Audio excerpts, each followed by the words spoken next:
So, ano po ba ang calamity loan ng SSS? Ito po ay ino-offer natin sa mga miyembro na naninirahan sa mga sinalanta na lugar o areas ng bagyong Butchoy at Carina.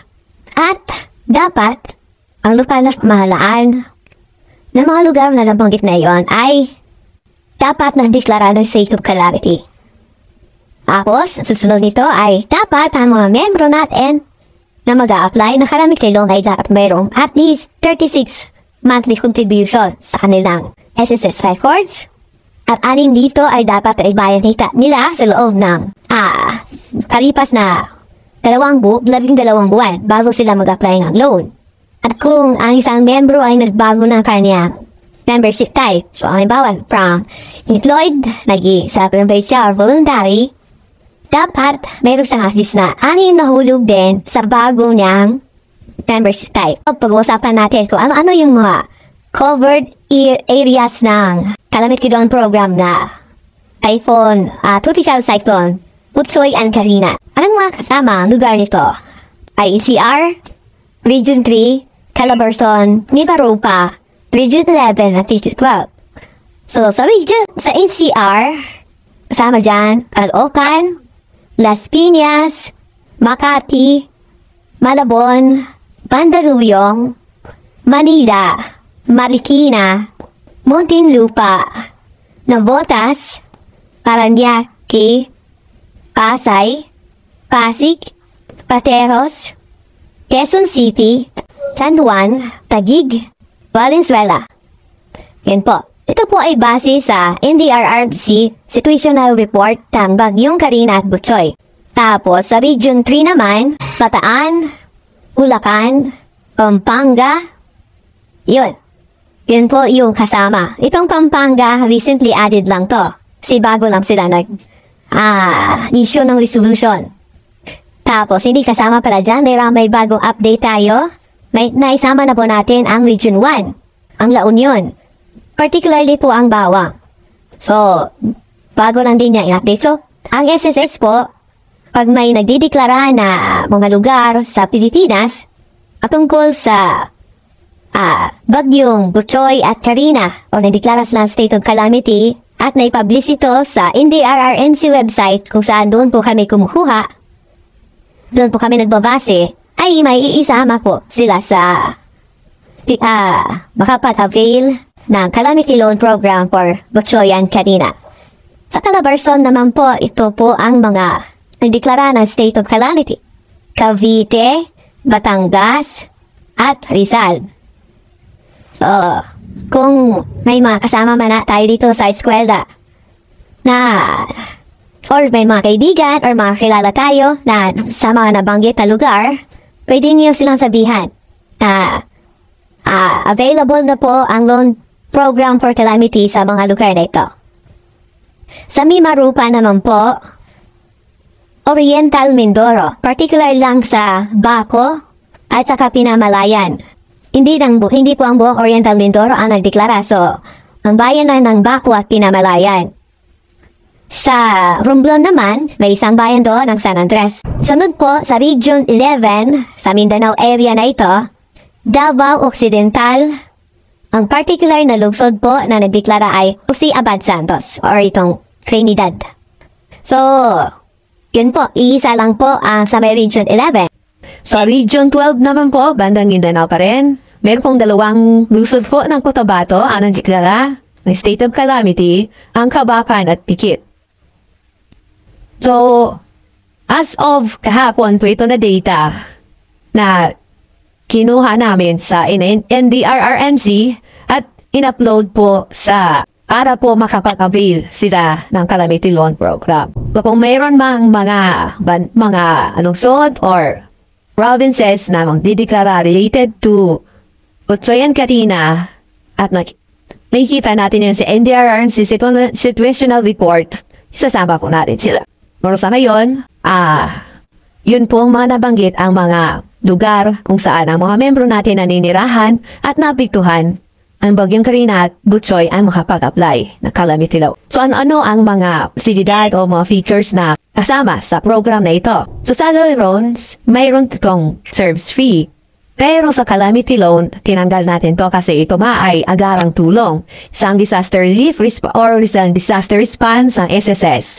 So alam naman natin, noong July 25, walang pasok ang NCR at iba pang mga lugar. Kasi nga, under of state of calamity pa tayo, so sobrang lakas pa ng ulan.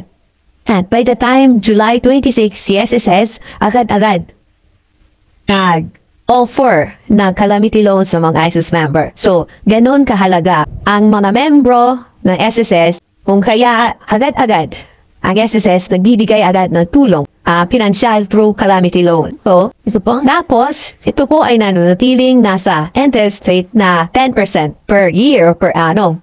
So, kung titingnan natin, kumpara natin ito sa mga loans sa merkado, sa public man, or sa bangko man, or sa mga natawag nating mga fly-by-night na mga nagpapautang. So, tayo sa SSS po ang isa sa may pinakamababang interest rate. So, ito po ba ay diminishing pa? So, ibig sabihin pa, nagbabayad ka regularly sa monthly amortization mo, paliit ng paliit ang magiging interest charge in amount mo. Pero yung interest rate is ganun pa rin. 10% pa rin. Amount na babayaran mo liliit kasi liliit yung principal balance mo. Every time po nagbabayad kayo na amortization. So pag tinipag tayo pagbayad, sabihin pag mayroon tayong extra na pera at nais nating matapos agad yung loan natin sa SSS, yung sa calamity loan para hindi na tayo magkaroon pa ng alalahanin. So pwede tayo magkaroon ng excess payment. O kung mayroong excess payment tayo, so more than doon sa monthly amortization, ito ay apply natin sa outstanding principal balance. So since diminishing siya, sabihin paliit ng paliit yung magiging babayaran mo na interest, lalong liliit ang interest mo na babayaran sa susunod na payment. Kasi nga, diretso siya i-apply natin sa principal balance pag mayroon kayong advance payment or excess payment. Ngunit, kapag nakalimutan or minsan napabayaan natin yung monthly amortization natin or minsan kasi naiintindihan naman din ni SSS na may mga employee na papalit ng employer due to any reason. So, minsan nagkakaroon ng gap. So, during that time na may gap, pwede natin yun bayaran personally. Pwede naman tayong mag-access sa my.sss account natin, mag-generate tayo ng PRN at bayaran natin sa personally. Kasi wala tayong employer that time kasi nalilipat pa lang tayo, nag-aarap or in the process pa yung first salary natin. Or pinaproseso pa lang yung unang sahod natin for the new employer. So by that time, medyo minsan natatagalan dahil sa pagpuproseso ng mga dokumento or may mga proseso pang pinagdadaanan. So aabot minsan ng higit sa isang buwan yung magiging gap. So pwede nating bayaran para maiwasan natin yung penalty, which is 1% per month. So, maliit lang siya, pero pag nag-accumulate yan, mas lalong bibigat po ang pagbabayad natin. Para po ma-avail natin ang calamity loan, maliban doon sa nabanggit ko kanina, na about sa contribution at dapat naninirahan ka doon sa lugar kung saan sinalanta at nagdeklara ng state of calamity, ang member ay hindi rin na-granted na or na-approve yung retirement. Yung mga final benefit niya, retirement, total disability, dalawa, mga ganon. Kasi, may isa pa, once na-claim mo na yung final claim mo, tawag ito final claim na. Ibig sabihin, ito yung pinakahuling benefit mo na makukuha kay SSS. Kapag nakuha mo na yung final benefit, hindi mo na makiklaim yung other benefits mo like ito, pag-a-apply ng loan, calamity loan. Tapos pangalawa, dapat registered tayo sa SSS website. So ito talaga ang isa sa pinakamahalaga. Kasi halos lahat ng mga benefits, lahat ng claims natin ay dinadaan na sa website or online application. So mahalaga na updated tayo sa contact information natin kasi doon sinisend yung mga notice, pati yung sa claims mo, sa benefits mo, sa email, saka yung cellphone mo, cellphone number palagi ina-update. At mahalaga din na ina-update din natin lagi yung address natin pag lumilipat tayo ng lugar or ng tirahan. Kasi dito rin nakabatay yung pag-avail natin ng calamity loan. In short, every time na may nabago sa data natin, particular sa SSS, dapat i-update natin ito agad pag may time tayo. Kasi minsan, may mga data na pwede natin i-update online. Pero may mga data naman na kailangan nating i-visit ang mga SSS branches for further validation kasi may mga critical information kasi na kailangan i-validate muna ng SSS personnel para ma-update po ang information natin sa SSS. Pangatlo, dapat wala po kayang past due sa mga existing loans ninyo kay SSS. Ano ba ibig sabihin ng past due? Past due, pwede rin siyang sabihin na delinquent or delinquency.